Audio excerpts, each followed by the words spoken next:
So COOFANDY has been all in on NASCAR this season.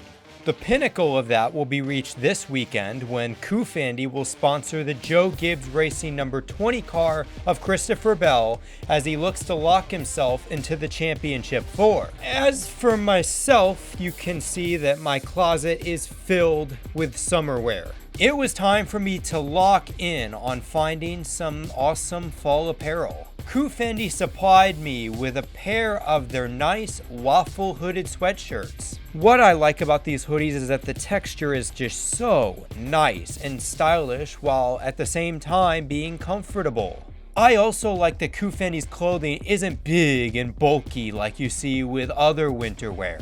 To me, this hoodie is perfect for fall traveling, walks in the park, or just lounging around at home working on YouTube videos. Whether you're going all in on a perfect wardrobe or going all in on gifting that special someone the perfect gift this Christmas, do it with COOFANDY. If you use my code NP25, you can get 25% off of your order. I would like to thank COOFANDY for sponsoring this video. Great NASCAR Cup Series rookie seasons are the exception and not the norm. Most NASCAR Cup Series rookies are simply expected to navigate the Premier Series while not being a complete liability to the team owner. In many cases, that is easier said than done. Although there was one NASCAR Cup Series driver that made fans and the entire industry rethink what a rookie was capable of doing. This is the story of Tony Stewart's 1999 season, which is regarded by many as the pinnacle of a rookie driver in Cup.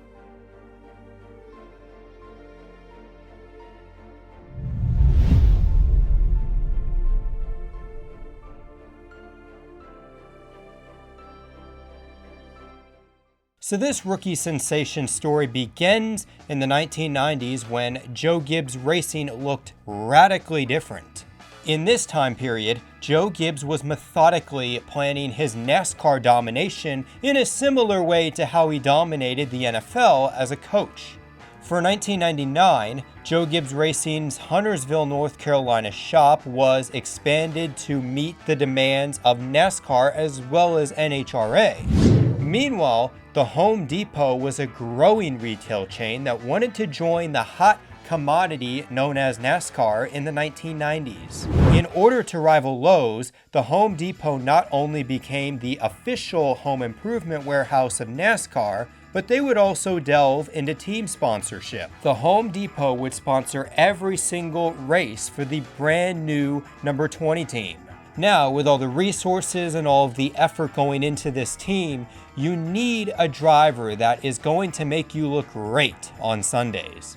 With so many talented NASCAR drivers on the market, Joe Gibbs Racing would select Tony Stewart for this ride.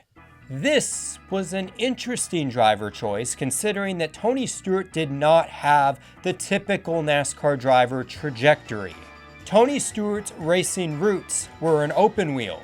He rose up the ranks to the IRL series where he would win the championship in 1997 before completely saying, "F that, let's try something new and try to rise up the stock car ranks in order to get to NASCAR." Based on how he did in that season, it was expected that Tony Stewart was going to go through some growing pains. Considering his inexperience, it was an absolute necessity that Tony Stewart had a veteran crew chief on the box. Originally, this seemed like this was going to be a task for Larry McReynolds as he was allegedly given an offer by Joe Gibbs Racing to be the 20 team's crew chief. While McReynolds would have been valuable not just because he was a veteran crew chief, but also for Home Depot, he would have been marketing gold. This was not the direction that Joe Gibbs would go with the number 20 team. Instead, Joe Gibbs would look at the Roush pipeline, signing Jeff Burton's chassis specialist, Greg Zipadelli. This was the opportunity that he was waiting for his entire life. So much so that Zipadelli was like, the Lion doesn't concern himself with the side effects of hepatitis. Even as he was battling that sickness during Daytona 500 qualifying, he was still there. In Daytona 500 qualifying, Tony Stewart would put his pedal to the floor and put together 2 strong laps. What was crazy about this was that Tony Stewart didn't just lock himself into the Daytona 500. He would end up giving Home Depot their first big moment in NASCAR by knocking the Lowe's car off the pole. Now, did this last? Of course not, considering that Tony Stewart was going up against prime Jeff Gordon and prime Ray Evernham. Still, it was remarkable what both Tony Stewart and Greg Zipadelli did on that afternoon as NASCAR rookies. So, while one mountain was successfully climbed, now they would have to deal with another one. In the big race, Tony Stewart had one of the best cars and was able to keep up with the top drivers in the series. That was before the Home Depot team needed to make some adjustments. Let's take a look under the hood. The diagnosis of Tony Stewart's car was that it needed to go behind the wall to fix an electrical issue. Tony Stewart in his first Daytona 500 would finish this race 37th, disappointing for a car that had top 5 speed for a majority of speed weeks. I mean, surely there's no way based off of this performance that Tony Stewart is going to become one of the most cursed drivers in Daytona 500 history. Unfortunately, the number 20 team would continue to experience the struggles of the NASCAR Cup Series with a lap 10 crash at Las Vegas 2 weeks later. This left Tony Stewart 25th in the NASCAR Cup Series driver points. In that moment, it seemed like Tony Stewart's rookie season in Cup was going the exact same way as his rookie season in the Busch Series went. Some solid runs here and there, but just too many DNFs to be semi-competitive. However, at a driver's track like Darlington, this was where Tony Stewart shifted away from the rookie norm. Having only made 2 prior starts at Darlington in the form of 2 Busch Grand National starts, Tony Stewart would score an impressive 6th place finish. This would end up being the first top 10 of his 1999 rookie campaign, as well as his NASCAR Cup Series career. After race 8, Tony Stewart would surprise the NASCAR industry by entering the top 10 in points with another top 10 at Texas, then finishing 11th and 20th place at both Bristol as well as Martinsville, respectively. During this stretch, Tony Stewart would also earn his first pole award by being the fastest driver at the Martinsville Speedway. While it seemed like Tony Stewart was indeed getting the hang of stock cars, there were occasionally some races that crept in a little bit of doubt within Joe Gibbs' mind.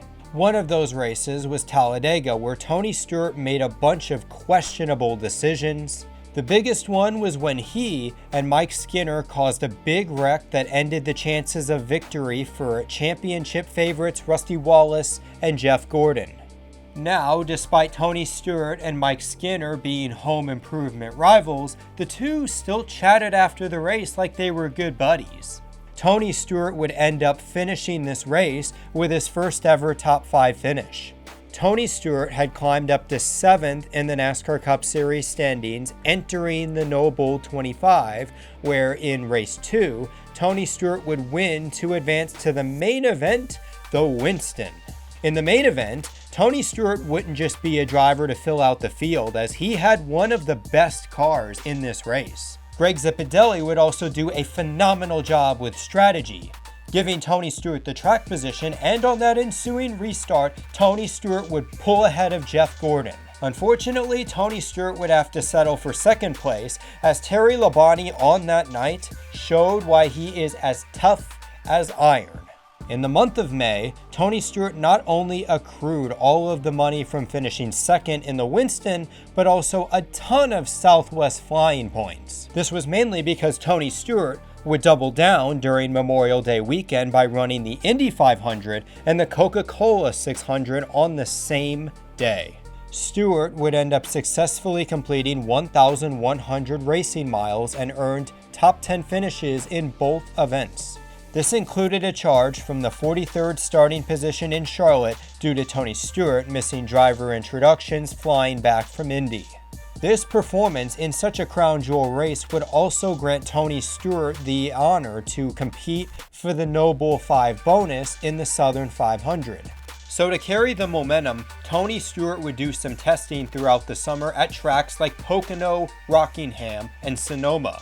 To get ready for the latter, Tony Stewart would end up attending a prestigious driving school where on the final day, Tony Stewart would wreck one of the school cars, which ended up costing Joe Gibbs $800. That hit to Coach Joe's bank account would pay off as Tony Stewart in the race finished 15th. Not bad for a rookie. Believe it or not, but this would end up being his only finish outside the top 10 in a stretch spanning from the Coca-Cola 600 to the Bristol night race. All of a sudden, Joe Gibbs's massive risk to put a driver like Tony Stewart in that car in favor of an experienced stock car driver wasn't completely asinine. Just look at the 1999 Jiffy Lube 300, which would be the 18th race of Tony Stewart's career. On this afternoon, he got to experience fresh, clean air while his competitors suffocated.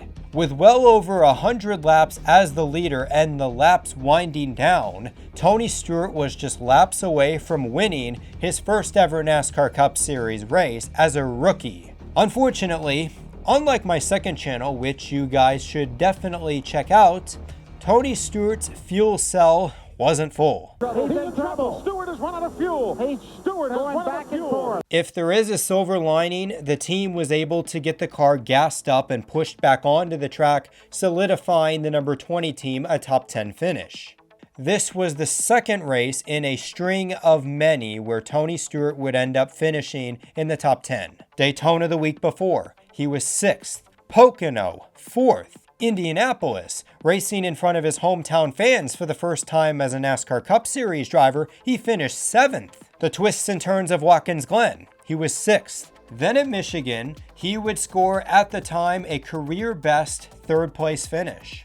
This stretch of races sparked an interesting debate as which was more solid, a $30 piece of wood from the Home Depot or Tony Stewart? Honestly, in this situation, I'm going Tony Stewart. Tony Stewart would continue to perform in the 1999 Bristol night race, which is a race that is most remembered for Dale Earnhardt rattling the cage of Terry Labonte. Lost in the smoke was the performance from the driver that would eventually be nicknamed Smoke. His 225 laps led in this race at that time was a NASCAR Cup Series PR. This was truly the first race where Tony Stewart was knocking on the door of that first win, and that it felt like it was only a matter of time before the Home Depot Pontiac would be sprinkled in confetti. Not to mention that this performance from Tony Stewart would also begin the trend of the Bristol night race being the breakout race for a multitude of rookie JGR prospects. Tony Stewart definitely had all of the momentum in the world entering his first Southern 500. Not only was he close to his first career win, not only was he making his first Noble 5 start, but also in the spring, Tony Stewart showed some competitive pace with a 6th place finish. This seemed like the perfect time for Tony Stewart to break out and get that first win. Unfortunately, Tony Stewart didn't quite handle the Lady in Black like he did in the spring. His 12th place finish in this race ended his streak of 7 straight races with a top 10 finish. Although it was still incredibly impressive that a rookie driver went out and finished 6th and 12th in his first season at Darlington without much stock car experience. Surely this is the telltale indication that Tony Stewart is going to win a lot of races at the Darlington Raceway, right? So while his top 10 streak was in shambles by finishing 12th, Richmond offered the opportunity to start a new one. Tony Stewart returned to the Richmond Raceway as a more experienced driver and was looking to improve on his 15th place finish in the spring. Starting from the 2nd position, Tony Stewart took the green flag in a race that would end up being the turning point of his entire rookie season. On lap 2, Tony Stewart took the lead to make this the 11th race he's led this season. He took the lead in a race that could arguably be nicknamed the Goodyear Big Summer Blowout, considering all of the tire issues on this night. These issues were attributed to the teams running more camber in this race and the outside groove, the preferred line for this race, eating up the tires like it was a cheese grater. To try to combat potential disaster, Greg Zipadelli warned Tony to go a little easy on the tires, even as he was absolutely dominating this race. On this night, it wasn't the car that was the issue, but rather the number 20 team's pit stops. On one pit stop, worried about stalling the car, Tony Stewart came in slow, which threw off the sequence for the pit crew. Another pit stop, a lug nut fell off the right front and costed Tony Stewart the lead. But even in the dirty air, Tony Stewart had the car to beat. And in his 25th NASCAR Winston Cup race, Tony Stewart wins at Richmond International Raceway. With this win, Tony Stewart achieved something that was rare at the time. He became just the 7th driver in the modern era and the first in over a decade to win a cup race as a rookie. This victory in many ways was like adding ketchup to a Whopper sandwich. It added some flavor to what Tony Stewart was cooking up in his rookie season. At New Hampshire the next week, Tony Stewart was unable to get redemption for the summer race, but still got a respectable runner-up finish. At Dover, Tony Stewart finished second again, leaving Miles the Monster in a complete state of shock. In his rookie season at Dover, Tony Stewart put up incredible numbers, including leading 224 laps. In many ways, Tony Stewart was the most impressive rookie in Dover Motor Speedway history, before Jimmy Johnson completely shattered all of that in 2002. Unfortunately, at Martinsville, the top 10 streak came to an end as he would fuel the flames on the fire between he and Kenny Irwin. The two had spent years as rivals before their endeavors in Cup. In this instance, the extension of the rivalry left Tony Stewart 41st, one of only 3 finishes all season in which Stewart finished outside the top 20. So while in this rookie season, Tony Stewart was racing at tracks he didn't have a lot of laps on, for Phoenix, he knew this track like the back of his hand. Stewart learned all of the characteristics of Phoenix back in his IRL days. However, Tony Stewart would have to race the track differently if he wanted to win race number 2 of his rookie season. This was not like with the open wheel car where you could run flat wide open. Tony Stewart would be tasked with the challenge of mastering Phoenix with a car that tests steering wheel, throttle, and brake activity. As it would turn out, Tony Stewart would continue his record-breaking rookie season by dominating this race. With this win, Tony Stewart would join Davey Allison as the only Cup Series rookies in the modern era to win multiple races. This win also moved Tony Stewart up to 4th in the NASCAR Cup Series standings. But to Tony Stewart, those things were on the back burner, as with this win, he felt like he was giving the fans what they demanded. I got people calling me every week wanting me to kick Joe Gordon's rear end, so I'm glad I can hold up my end of the deal finally. So when it came to race 33 of the NASCAR Cup Series season, first was the word of the day. It was the first Cup race at the Homestead Miami Speedway, the first Cup race broadcasted by NBC, and Dale Jarrett was on the cusps of his first Cup Series championship. However, the most notable first was achieved by the rookie sensation. At the expense of his JGR teammate, Tony Stewart wasn't just the first Cup winner at Homestead. By winning back-to-back races, Tony Stewart became the first driver in the modern era to win consecutive NASCAR Cup Series races. Ending with a 15th place finish at Atlanta, Tony Stewart easily claimed the rookie honors for 1999. In many ways, Tony Stewart shattered the glass ceiling for what a rookie was capable of in the NASCAR Cup Series. While he was outdone by Shane Van Gisbergen's road course excellence in 2025, his 3 oval wins on the season are still tied for the most for a NASCAR rookie alongside Jimmy Johnson in 2002.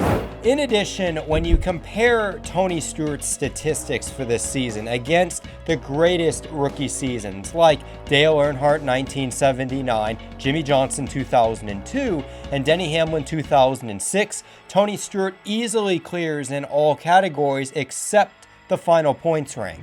But arguably, all of those statistics aren't the most impressive thing about this rookie season. As a rookie, Tony Stewart beat Rusty Wallace, Dale Earnhardt, Terry Labonte, and Jeff Gordon in the final point standings. Basically, as a rookie, he beat all of the drivers that dominated the 90s and had won 9 of the last 11 championships. So looking back at Tony Stewart's rookie season, to say that it was impressive is a massive understatement. This was a season where you had a rookie driver and a rookie crew chief perform like seasoned veterans. Whether that was through the wins or all of the statistical milestones they checked off throughout the campaign. However, what makes this season truly impressive is that this is indeed the exception. Tony Stewart's high bar of excellence is going to be hard for future rookies to replicate, which is why this is the greatest rookie season in NASCAR history.